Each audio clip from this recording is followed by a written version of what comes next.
In any event, Israelis like to kill Arabs, humiliate Arabs, degrade Arabs, torture Arabs, but it doesn't like to fight them.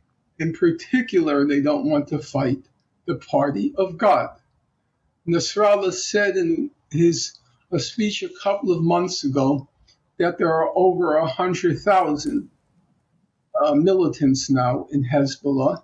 I can't say with any certainty whether that figure is accurate, but obviously, were it true, it's a very large number. So what Israel does is it goes in and it annihilates, it decimates, it pulverizes, but it doesn't launch the ground invasion. If you recall, when October 7th, they started massing troops on the border the day after, beginning October 8th. But if you recall, they didn't actually launch the ground invasion until October 27th, because they needed 2 weeks, closer to 3 weeks, to totally decimate everything in front of them, to reduce it all to dust, so there would be no resistance. If you look at the actual numbers, and in case you haven't noticed, Israel never gives out its casualty figures the past year. How many soldiers were killed? You couldn't find that anywhere. They did say a couple of weeks ago that we have now had more soldiers killed in the past 10 months, as were killed on October 7th. Now, on October 7th, 313 Israeli soldiers were killed. The estimates are 313 soldiers and the rest civilians, about 800 civilians. Well, that would mean, if you do very simple math, that would mean less than one Israeli, about one Israeli was killed every day. One Israeli was killed every day. There was no ground war in Gaza. There was an aerial annihilation in Gaza.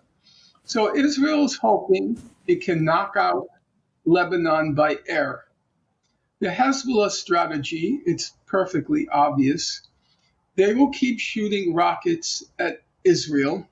However, they're not going to let out a huge blitz. Every time Israel declares victory over Hezbollah, they will fire more rockets. Israel will then inflict more aerial destruction, declare victory, and then Hezbollah will fire more rockets in order to make the situation politically untenable for Israel, and they'll have to launch the ground invasion. Now, if you listen to Nasrallah's last speech, he said, please invade. Please invade. We welcome the invasion, which is true.